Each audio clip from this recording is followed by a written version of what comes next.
topics and opinions expressed in the following show are solely those of the host and their guests and not those of W4CY Radio, its employees, or affiliates. We make no recommendations or endorsements for radio show programs, services, or products mentioned on air or on our web. No liability, explicit or implied, shall be extended to W4CY Radio or its employees or affiliates. Any questions or comments should be directed to those show hosts. Thank you for choosing W4CY Radio.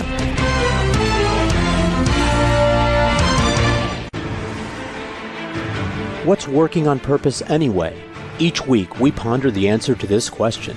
People ache for meaning and purpose at work, to contribute their talents passionately and know their lives really matter.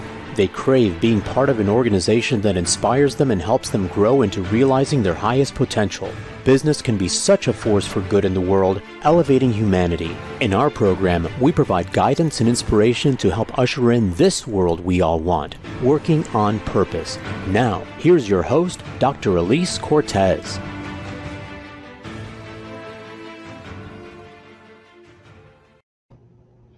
Welcome back to the Working on Purpose program. Thanks for tuning in again this week. I'm your host, Dr. Elise Cortez, joining you live from Dallas, Texas, which is home base for me. If you don't know me yet, I'm a management consultant specializing in meaning and purpose, organizational logotherapist, inspirational speaker, social scientist, and author. You can learn more about me at elisecortez.com or gusto-now.com. Let me thank my partner and sponsor, WorkProud. We are a perfect collaboration. Everyone wants to know they matter and that the work they do is meaningful and appreciated. WorkProud is a mobile platform built to encourage employees to share stories and recognize each other's contribution. WorkProud empowers HR and business leaders to help create company cultures where all employees are inspired to feel proud of their work and proud of their company. Learn more at workproud.com.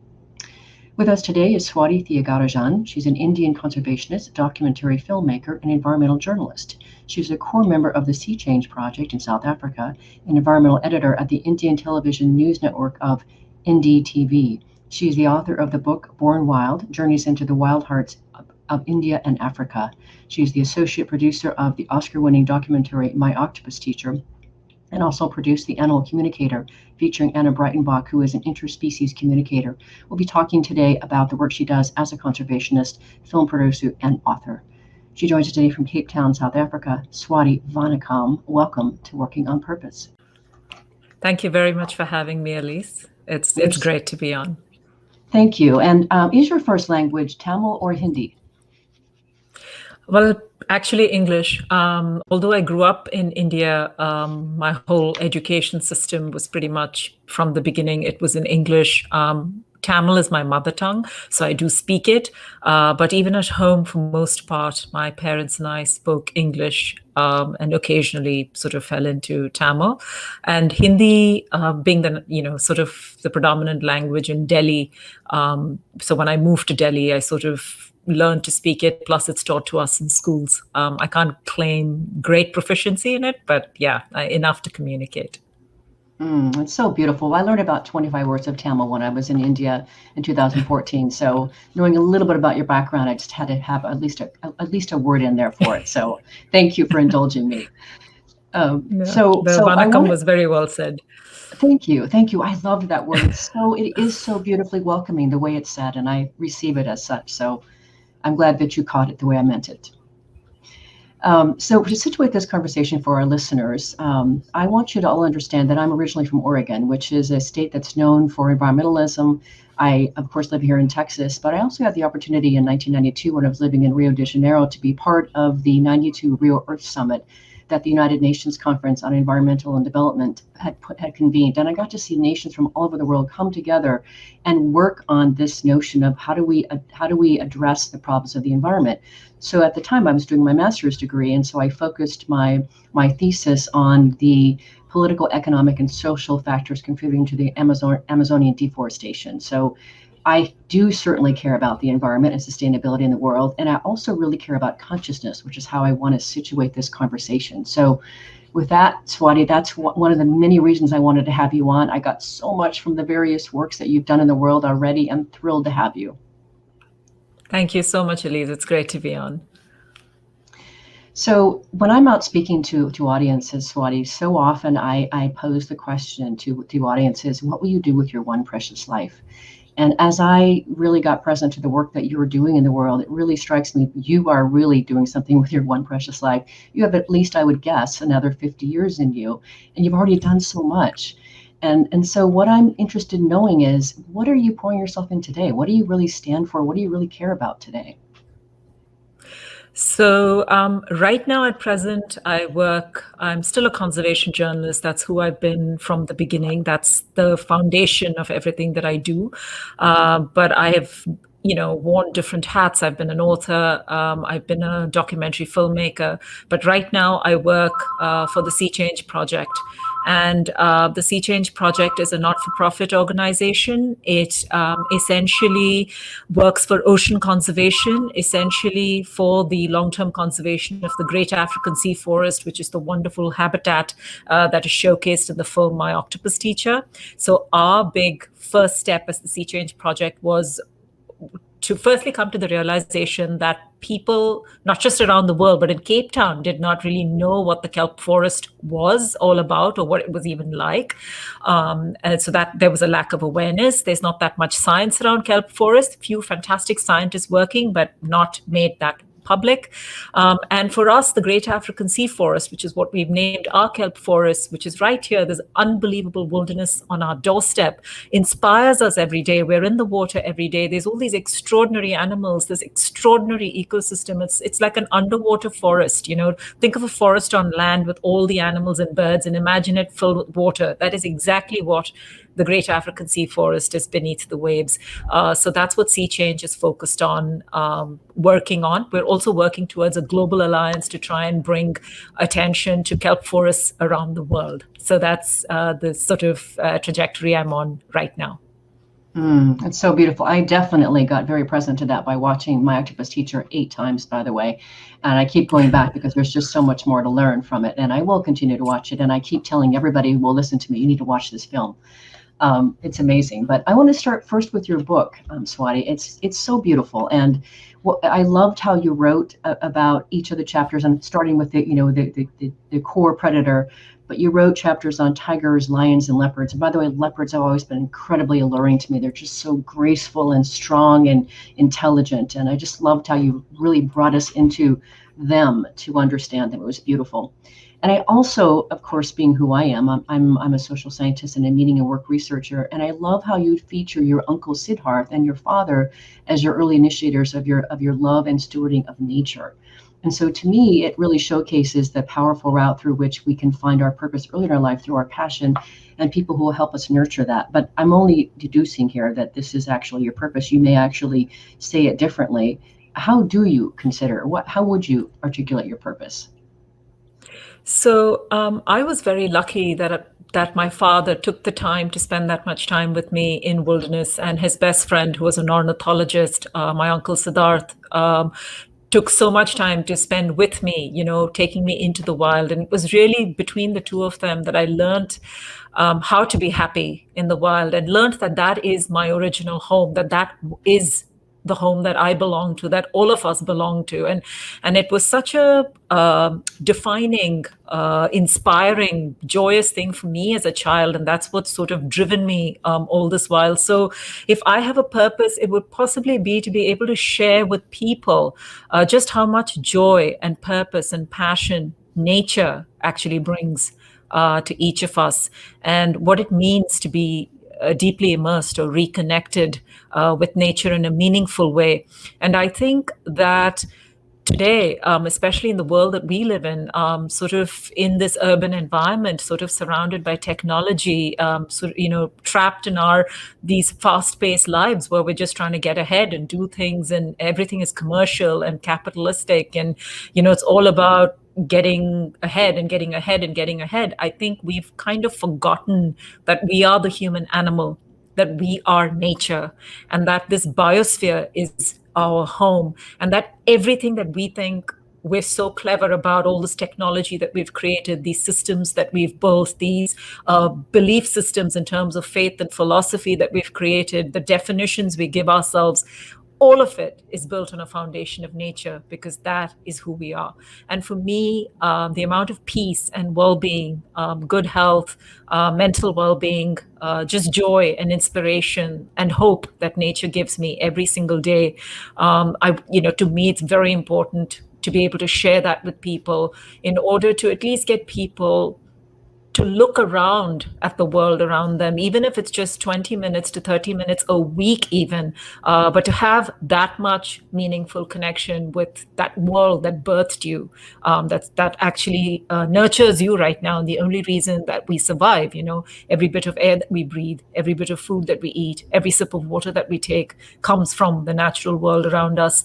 And to kind of understand that very primal connection that we have with nature. So I would say that that would be my purpose, is to be able to always sort of tell these stories so more people can really reach out and reconnect in a big way. Yeah, it is profoundly beautiful, Swati. And, in the work that I do, helping people to recognize that through our unique lens of purpose, we can see things and do things that no one else can see or do. And I really so see how rivetedly focused your perspective, your lens is on the world, that opens something really special and dynamic, certainly in me, which is why I wanted to have you on the program and share you with my listeners across the world. You have a very, very specific lens that has been developed over the course of your life that is really specific, and it opens something for the rest of us that we couldn't do without you. Well, to me, it's kind of like, I don't know if I did it consciously. So it's not like I woke up one morning and realized that this is what's important and this is what I had to do.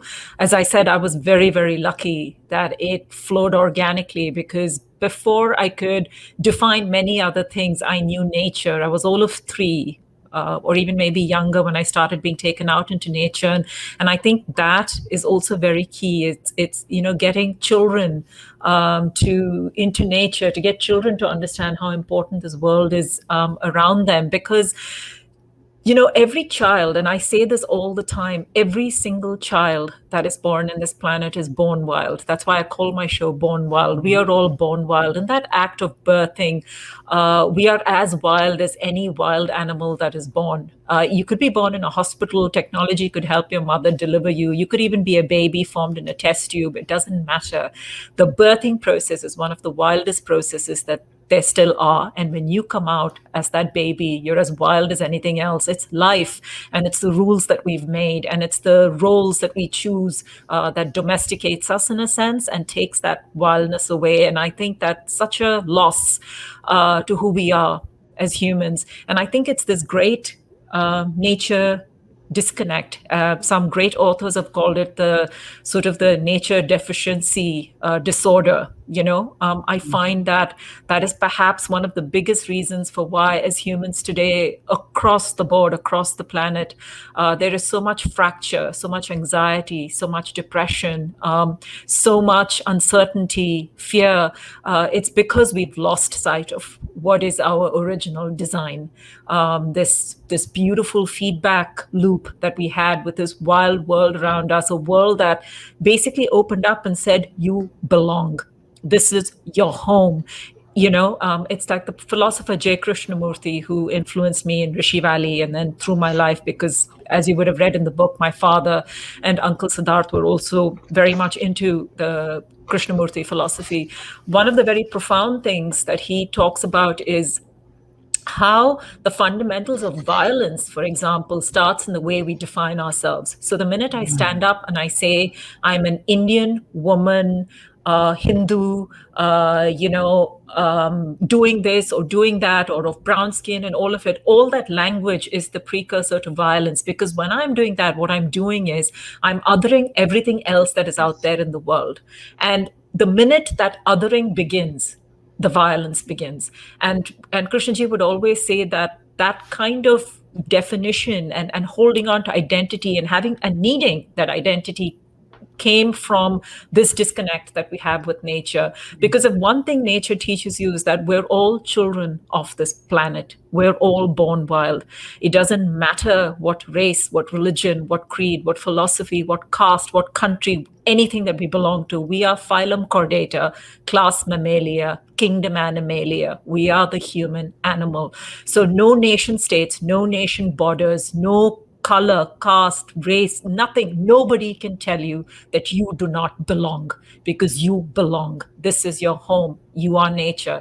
And I think that very, very strong fundamental essence that you get, that sense of deep belonging that gives you such a foundation and roots.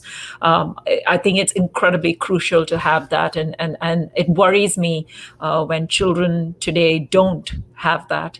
And certainly adults don't seem to take the time out to look for it. Mm-hmm. Me as well, which is a big reason I wanted to have you on, Swati.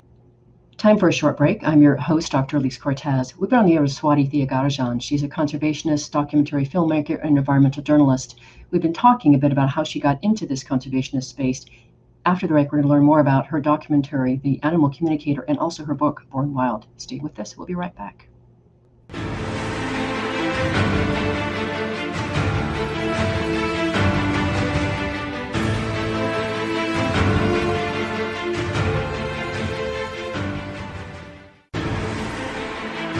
Dr. Elise Cortez is a management consultant specializing in meaning and purpose, an inspirational speaker and author. She helps companies visioneer for greater purpose among stakeholders and develop purpose-inspired leadership and meaning-infused cultures that elevate fulfillment, performance, and commitment within the workforce.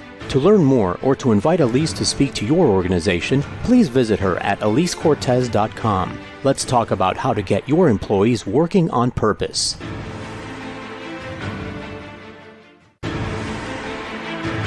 This is Working on Purpose with Dr. Elise Cortez. To reach our program today or to open a conversation with Elise, send an email to Elise, A-L-I-S-E, at EliseCortez.com. Now, back to Working on Purpose.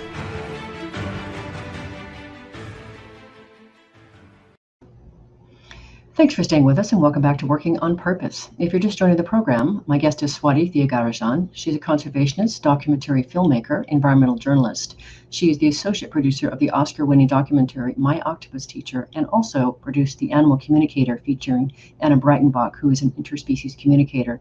She joins today from Cape Town, South Africa. I'm your host, Dr. Elise Cortez. So as we continue on here, Swati, this is such a great conversation, exactly what I wanted, by the way. I want to present some of the things that I got from your book, because as you know, I read it cover to cover, I take great notes. But one of the things that I took from it that I thought was so crisp is something that you wrote eloquently about your uncle Siddharth, who said toward the near of his end, he said, "Nature is not for the faint of heart. It is for those who want their hearts filled, shaken, and changed." That is so beautiful. Yeah, he would always tell me that looking at nature was sort of like understanding yourself a lot better. So that connection loop is incredibly important. And the reason why he would say that it's not for the faint of heart is because, as I said, when you're in nature and you spend the kind of immersive time in nature in a meaningful way, it kind of holds up a mirror to who you are. So firstly, you have to acknowledge who you are. You see a lot of things that you may not have seen clearly. So there could be preconceived notions about yourself that will change, preconceived notions about the world that will change, preconceived notions that you have about other people in the world that will change.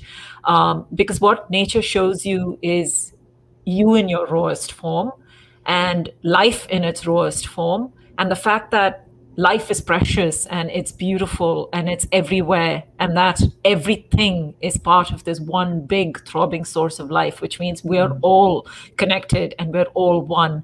And if in your head you've had notions of individualism or you have notions of, as people might, in terms of how they're indoctrinated, in terms of thinking their religion is better than someone else's, or their belief system is better than someone else's, or that their race is more superior, or that what they're doing is more important, or any of that, nature will shatter those illusions, because in the face of nature, all you are is just yet another being in this massive web that comes together to form life. And so so that's what he used to mean by not for the faint of heart. It was almost like, can you stand up and find your truth? And, can you find your original truth? And the way to find your original truth is by being in nature a lot. And the other thing nature does is when you spend time in nature, and you feel life all around you and you see life all around you, you see birth, you see death, you see hunting, you see growth, you see new leaves, you see new plants, you see dying trees, you see a baby bird being born, so much happening all around you. it fills you with hope. It also fills you with a deep sense of connection and empathy. And once that empathy is awakened in you, it's the connection is not, you don't just feel it for the animals in the wild or the natural systems, but you start feeling it for fellow human beings. And that empathy just flows. It's natural. That is something that nature gives you. And I think that that's what he meant by your heart being shaken and opened and changed and challenged. So it's a kind of courage to be able to step into those spaces and say that, you want that change. You want to open yourself up for that. Yeah.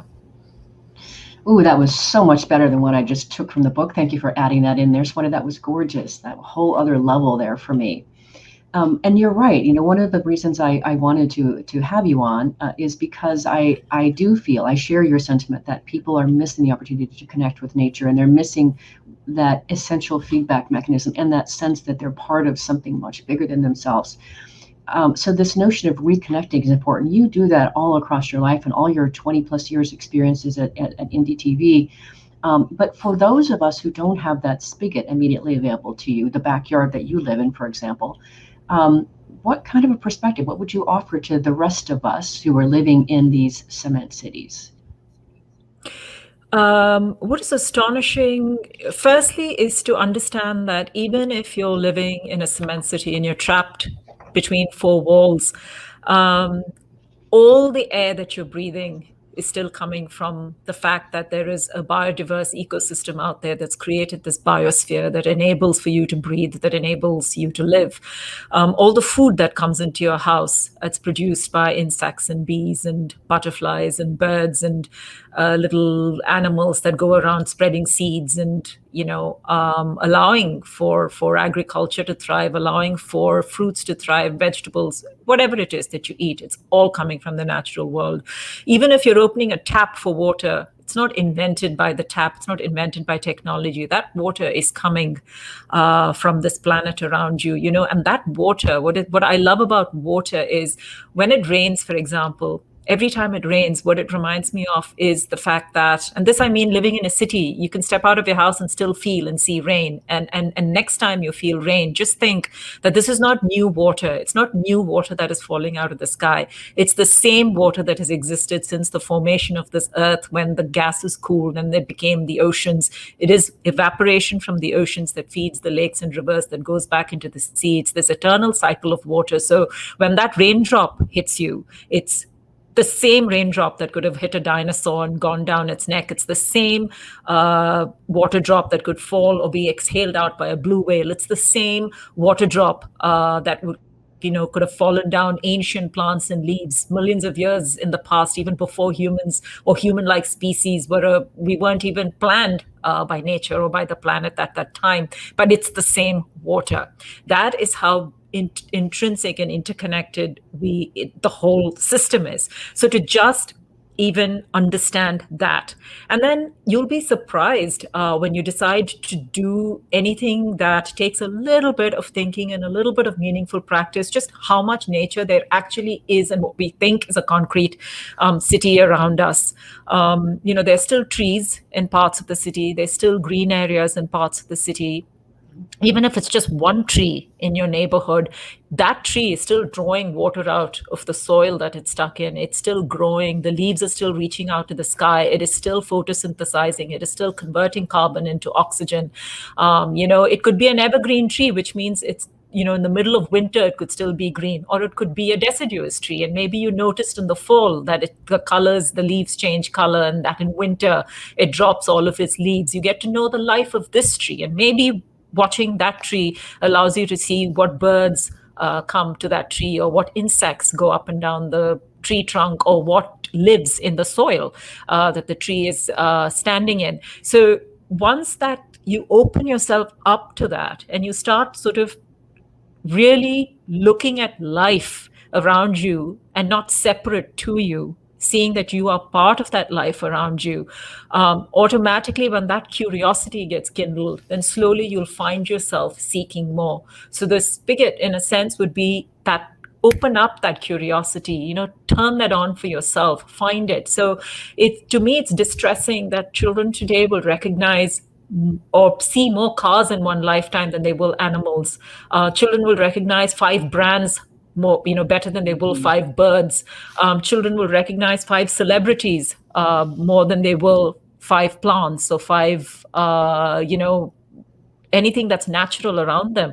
So what if that became the challenge? What if for the next year you decided to find 5 trees in your city, 5 plants in your city, 5 birds in your city, 5 insects in your city, 5 animals in your city?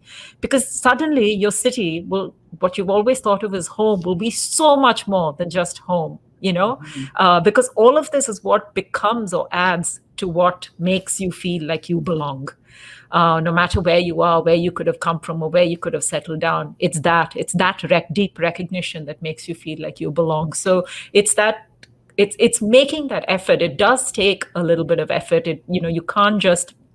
Even for me, I may have been taken into nature as a child, and I was very, very privileged and lucky that happened. I'm still very privileged and lucky that I have this wilderness on my doorstep. I completely understand there are people around the world who struggle for so much, from just putting food on the table for their children, all the way through to keeping jobs or losing jobs or livelihoods. And I understand that it's a massive, massive challenge, and it's so much easier for me to talk about these things because I don't have those challenges, and I'm completely aware of that and respectful of that. And I understand the privilege that allows me to be saying these things.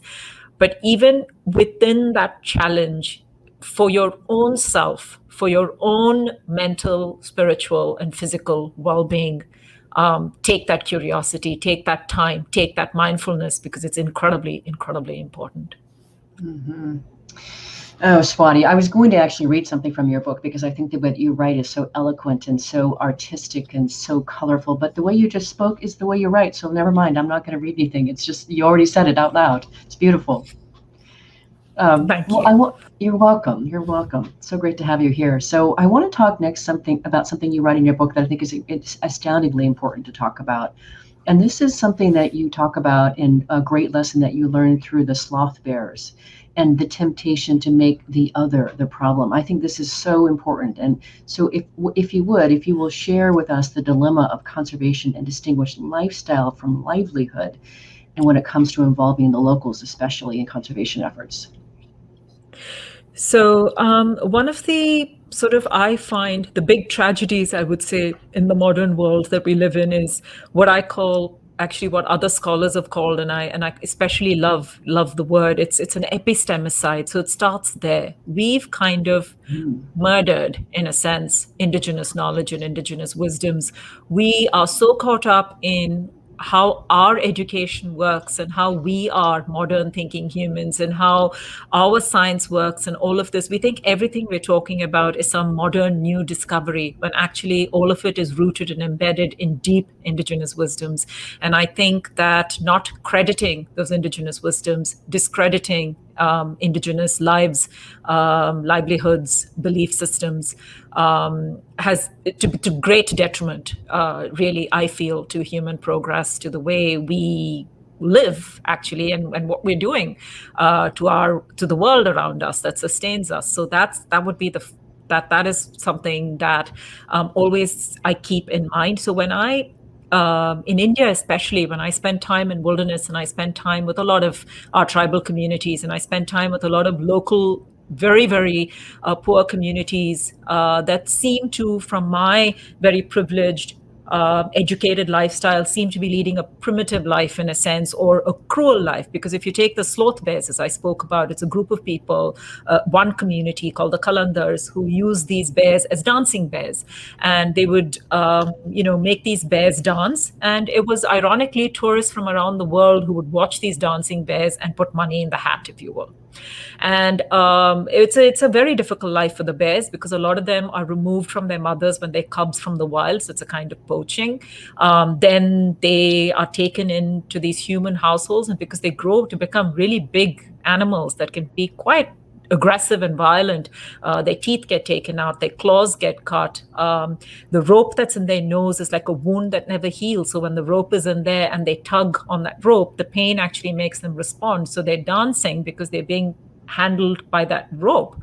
So from just by when I'm saying all of this, I'm sure for a lot of people they're thinking, oh my God, that sounds horrible. It sounds like the animal is being tortured, and how can this practice be?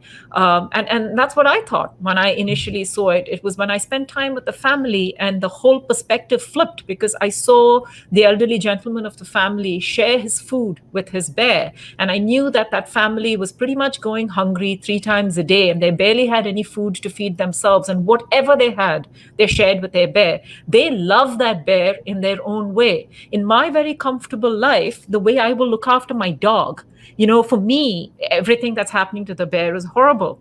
But their lives are so hard, so challenging, so cruel in a human way, that the capacity that they have to love the bear has to be seen from that level of survival.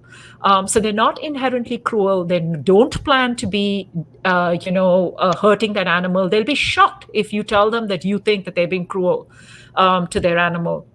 And I can attest to that only because the minute this community had the opportunity to give up their bears for a better life, where they could then start some other profession, and they could send their children to school, and they could potentially come out of this 400-year tradition of having dancing bears, most of them voluntarily handed in their bears to that better life so that they could do something else. Because when you can't feed your child, it's very, very difficult to think beyond that. It's very easy for me to point my finger and go, oh, this person is exploiting the environment in this way, or that person is cutting trees down, or this person is doing that. But that's because I don't have to worry about my next meal. There are communities around the world whose entire survival comes down to what they have to do. And that is what I call a livelihood challenge. My life, which I think I'm so compassionate and I'm so kind and I feel so badly for all of these animals, my life is the lifestyle challenge. And it's my life that's caused 80% of the problems on this planet. The roads that we build, the linear projects through forests, the habitat that we've cleared, the steel and mine that we mine for, the coal that we mine for, the electricity that we use, the flying around the world that we do, the way that we eat food that could be flown from thousands of miles away and packaged in terrible packaging that comes to me just because it's convenient and I'm not going to look for an alternative. All of this stuff, all the technology that I use that is powered by batteries, that uses rare metals that come from rainforests that are being destroyed so that I can get on my phone. It's my lifestyle, my consumerist lifestyle, that's actually the problem. Livelihood has solutions. If someone is doing something just to survive, you can find a solution for that.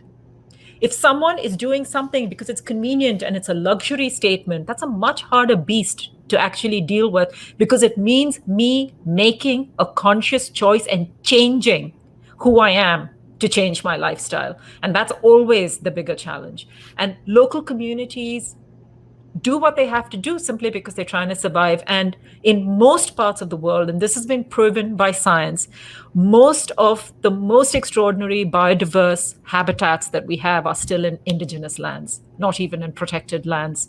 So this notion that there is someone other, like I point my finger and go, he or she is the problem, without doing that and going, I am part of this problem.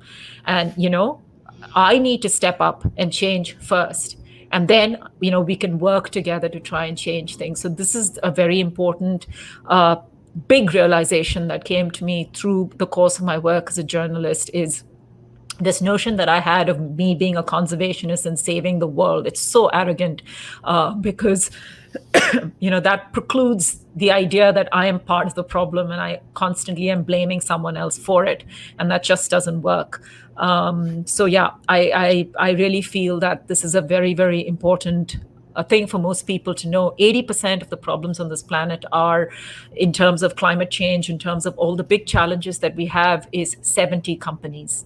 But we're all so busy pointing fingers at each other and fighting with each other and doing all of this that we forget that we can come together and fight with our wallets and vote with our wallets and with our opinions and change life for the better and do something about it. So I think it's this lifestyle and livelihood was a very, very important thing for me to understand. Yeah. I completely agree, which is why I wanted you to talk about it. That was incredibly important. And it also showcases what I would say is both empathy and consciousness, a willingness to step way above these issues and separate the wheat from the chaff, if you will. And I just really, I couldn't not let you not talk about that. So thank you for that, Swati. Time for a short break. I'm your host, Dr. Elise Cortez. We've been on the air with Swati Thiyagarajan, a conservationist, documentary filmmaker, and environmental journalist. She is the associate producer of the Oscar-winning documentary My Octopus Teacher, and also produced The Animal Communicator, featuring Anna Breytenbach, who is an interspecies communicator. We've been talking about her perspective on conservation. After the break, we're going to hear more about My Octopus Teacher, the film she is an associate producer of. Stay with us. We'll be right back.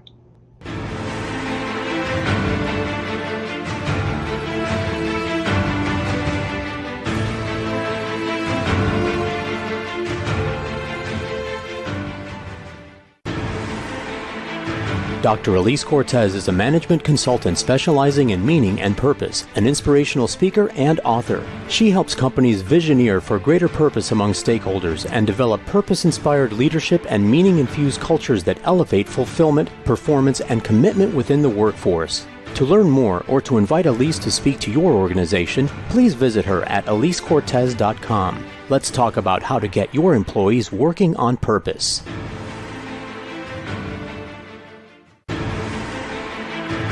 This is Working on Purpose with Dr. Elise Cortez. To reach our program today or to open a conversation with Elise, send an email to Elise, A-L-I-S-E, at EliseCortez.com. Now, back to Working on Purpose. Thanks for staying with us and welcome back to Working on Purpose. If you're just joining the program today, my guest is Swati Thiyagarajan. She is a core member of the Sea Change Project in South Africa and an environmental editor at the Indian television network called NDTV.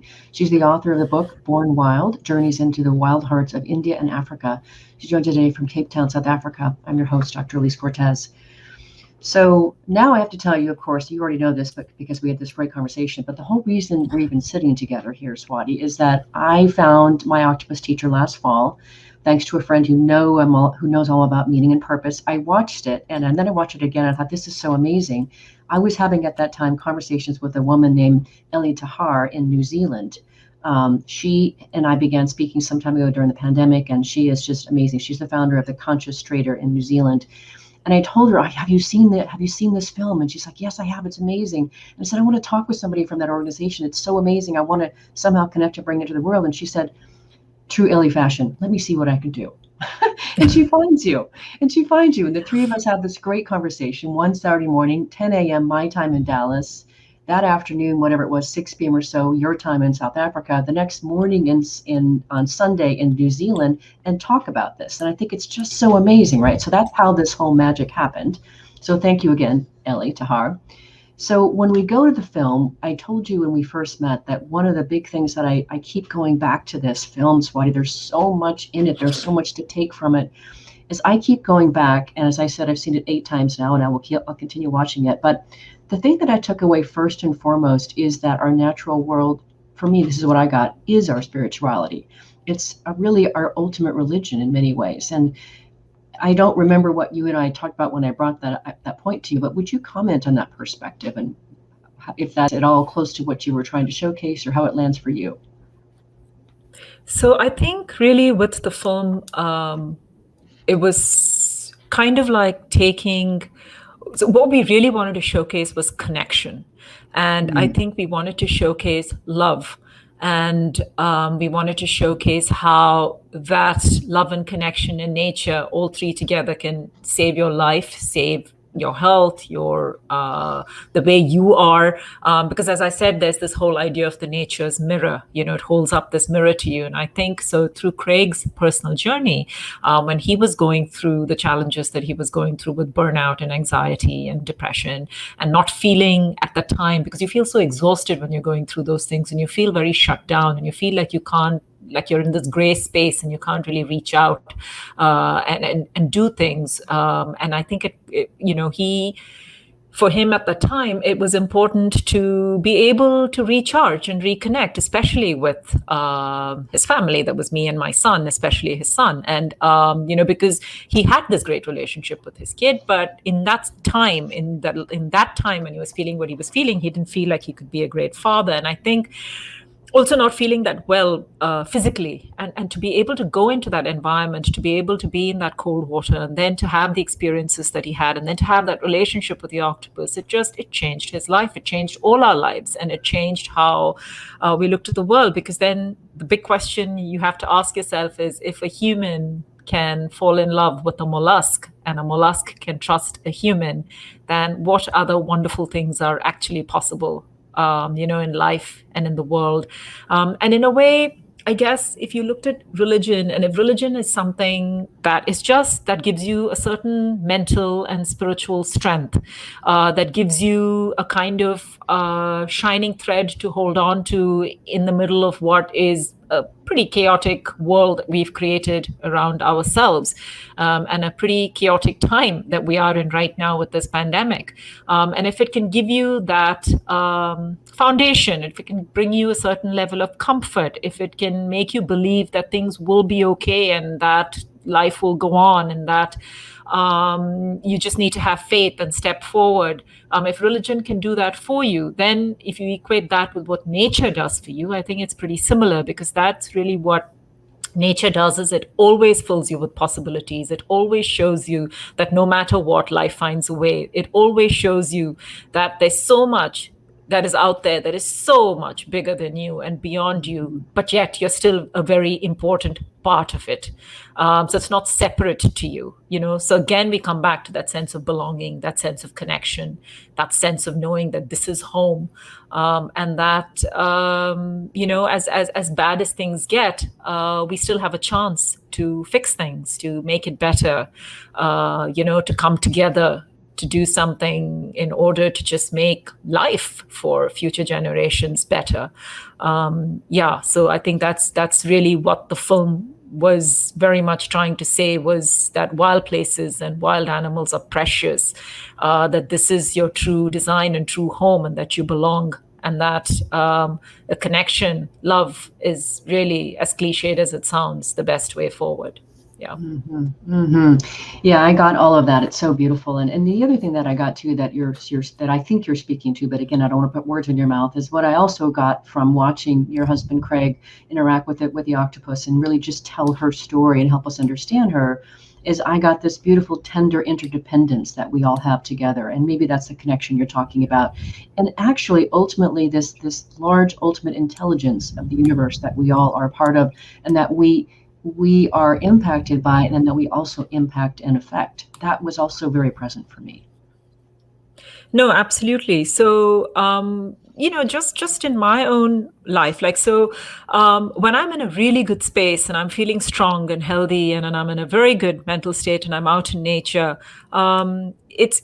that's what comes right back at me, all of the beauty, the wonder, the blooming flowers, the ocean, the water, the waves, the animals. I mean, that's what I feel and I see. There are days when I'm not in that great a mood, and I'm not feeling so good, and I'm not feeling maybe physically well. Then I find it much harder to adapt to the cold and to be in circumstances that may not be physically very comfortable. It could be raining, it could be windy, it could be too hot.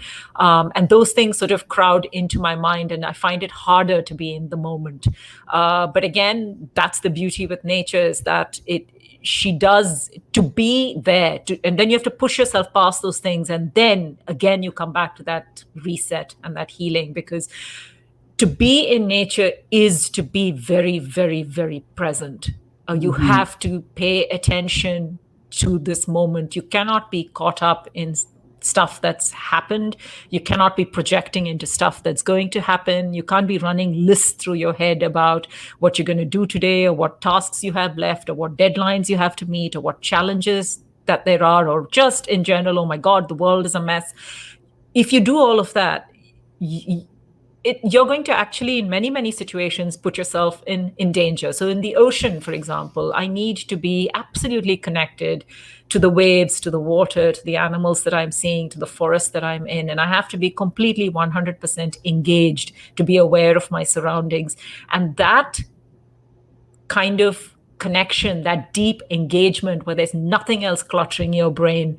It's a beautiful, beautiful flow. I guess it's what a lot of people can do with meditation, for example. And for me, it works in nature in that way, in a more profound way, I feel like in nature. So that is sort of like the connection that I'm talking about, which is like, it's so nurturing, it's so healing, because even if, as I said, for 15 minutes a day, you can quiet everything else that's going on with you and just be in the moment and just feel and be present and be aware of your breath and your body and your skin and what you're seeing and life around you, it is incredibly healing.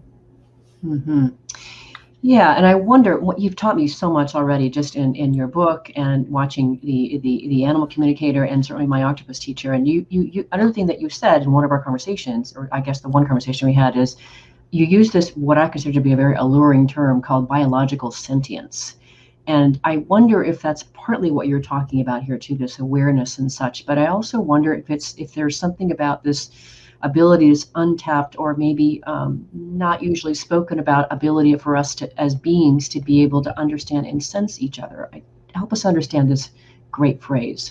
So everything, all life is sentience. All the plants that we see, all the animals that we meet, everything is deep sentience.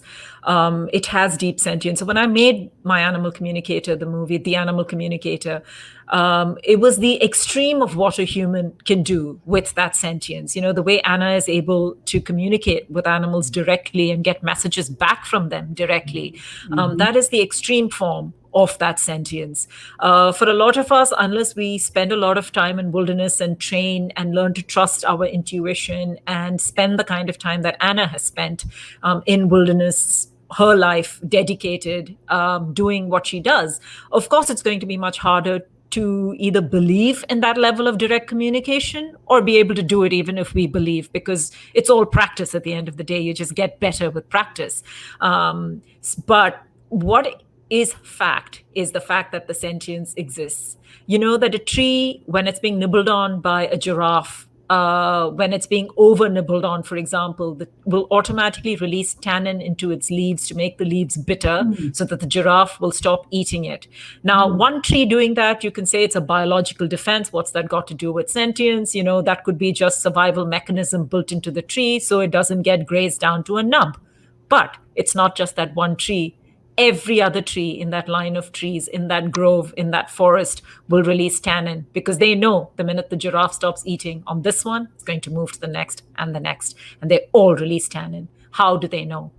Fig trees, in India, for example, that feed the hornbills, in seasons where the rains aren't going to be enough, or it's going to be a dry season, the same tree of the same sexual maturity, which should all be flowering and blooming and fruiting at the same time, will stagger their fruiting so that the birds have enough food to eat for the entire season.